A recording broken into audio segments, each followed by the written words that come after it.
Frères et sœurs dans la foi, bonjour, bonjour. Moi, c'est Conan Blé et aujourd'hui, on va parler d'un thème qui est un peu rare dans le milieu chrétien, si on peut le dire ainsi. On va parler du temps. Et quand je parle du temps, il ne s'agit pas du temps de l'espace-temps dont traitait Einstein, mais il s'agit du temps que nous, chrétiens, nous avons sur terre pour faire l'œuvre de Dieu. Oui, donc, comprenez ça ainsi. Pour test de base, on va prendre le chapitre 9, le verset 4 de l'évangile selon Jean. Jean 9, verset 4, où Jésus dit « Il faut que je fasse, tandis qu'il est jour, les œuvres de celui qui m'a envoyé, car la nuit vient où personne ne peut travailler. » Et on a en premier temps, là où il dit, il faut que je fasse tandis qu'il est jour les œuvres de mon Père. Car la nuit vient où personne ne peut travailler. Donc, on va se poser la question. Faire l'œuvre de son Père, faire l'œuvre de celui qui l'a envoyé, c'est quoi? C'est là le véritable problème. On va me poser la question, l'œuvre de Dieu, c'est quoi? Et sachez tout simplement que les disciples de Jésus ont eu à poser la question à Jésus. Montre-nous la volonté de Dieu pour que nous la fassions. Et il a répondu tout simplement, la volonté de Dieu, c'est que vous croyez en celui que Dieu a envoyé. C'est clair. La volonté de Dieu, c'est que tu crois en Jésus. Si tu ne l'as pas encore fait, c'est le moment de le faire. La volonté première de Dieu pour nous, c'est de croire en Jésus-Christ, son Fils unique qu'il a envoyé pour nous sauver. Et deuxième volonté qui vient, c'est que celui-là même qui a été envoyé par Dieu, qui est Jésus-Christ, lui aussi nous a envoyés dans le monde.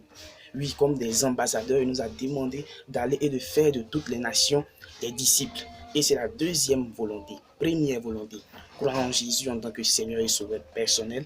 Deuxième volonté, obéir à la voix et au commandement du Seigneur Jésus qui est d'aller et de faire de toutes les nations des disciples. On va attaquer la deuxième partie qui est « Car la nuit vient où personne ne peut travailler ». Donc ça veut dire qu'il y a le jour et la nuit. Il ne s'agit pas du matin et du soir ou de la nuit que nous connaissons, mais le jour c'est le temps où tu vis. Le jour c'est le temps où tu as le souffle de vie sur terre. C'est ça le jour, c'est pendant ce moment que tu dois travailler pour le Père. C'est pendant ce moment que tu dois croire en Jésus. C'est pendant ce moment que tu dois obéir à la parole de Jésus qui dit d'aller et de faire de toutes les nations des disciples. Sinon, croyez-moi, si après la mort, on pouvait prier pour quelqu'un pour qu'il soit sauvé, pourquoi allons-nous prêcher? Toutes ces campagnes de prédication, ces évangélistes, tout cela allait avoir lieu pourquoi? Puisque tous mes parents qui sont morts, je peux prier pour eux et ils seront sauvés. Ça ne sert à rien. Ça rend inutile le travail que Christ a abattu à la croix. Et ne banalisons pas le sacrifice de Christ, car c'est le socle même des choses, c'est le fondement des choses.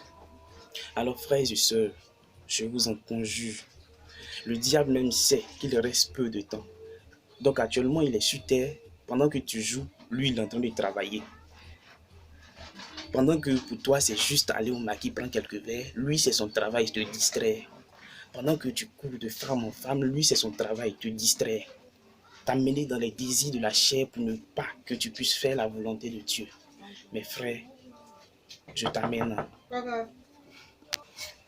Et donc, le diable lui-même sait qu'il reste un peu, peu de temps pour faire son œuvre à lui, qui est d'attirer les âmes pour les amener en enfer. Et nous, notre travail, c'est de faire le contraire, attirer les âmes de l'enfer et les transférer vers le paradis.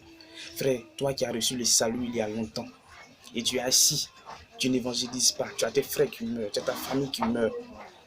Je vais te donner une parabole. Imagine, nous sommes tous,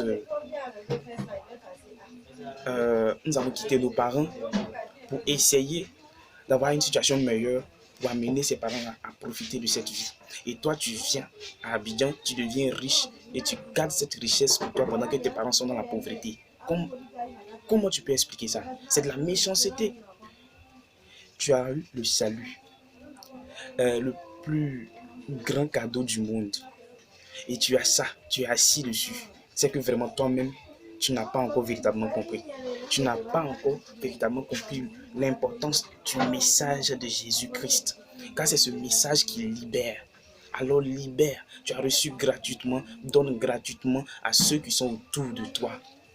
Car je vous l'ai dit, il y a plus de bonheur à donner qu'à recevoir. Ne reste pas là chaque dimanche à aller recevoir l'évangile, recevoir les enseignements, recevoir les prédications, mais toi donne aussi. Et tu sais pourquoi tu oublies toutefois les prédications, les enseignements? C'est parce que tu n'enseignes pas. À l'école, quand on apprend, il y a un jour où on nous examine. On étudie pour venir participer à ces examens. Donc à chaque fois, tu répètes ces choses parce que tu sais qu'il y a un examen. Mais tu oublies les prédications parce que, mis à part le dimanche, tu ne vas plus parler de Jésus. Parle de Jésus, parle de Jésus, parle de Jésus. Le temps qui reste est petit. Les temps sont graves. Frères et sœurs, que la paix, la joie et le bonheur ne s'éloignent point de vous. Mais que Christ soit à vos côtés et que cette semaine soit bénie pour vous en Jésus. Et n'oubliez pas, si vous voulez encore avoir des vidéos ainsi, de vous abonner pour que prochainement vous puissiez avoir accès à ces vidéos et à d'autres choses encore que le Seigneur va me mettre à cœur. Soyez bénis, soyez richement bénis. Que Dieu soit avec vous. Amen.